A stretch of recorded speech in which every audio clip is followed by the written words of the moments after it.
আর জাহান্নামের দুর্গন্ধযুক্ত পোশাক ওই নাফরমানের গায়ের মধ্যে পরায়া দেওয়া হবে। এমন দুর্গন্ধযুক্ত পোশাক রহমাতুল লিল আলামিনের দরবারে জিব্রাইল ফেরেশতা বিষণ্ণ অবস্থায় গিয়া হাজির।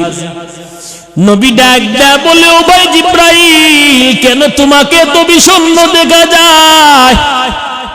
জিব্রাইল আলাইহিস সালাতু ওয়াস সালাম ডাক দেয়া বলে, পয়গম্বর, এই মাত্র আমি জাহান্নাম থেকে আসলাম।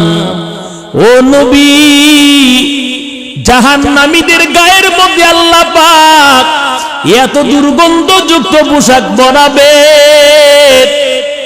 ওই পোশাক থেকে একটা টুকরা যদি দুনিয়ার এক প্রান্তে লটকায়া দেওয়া হয়, ওই এক টুকরা জাহান্নামের পোশাকের দুর্গন্ধে দুনিয়ার সমস্ত প্রাণীর মৃত্যু হবে, একটা প্রাণীও বাঁচবে না।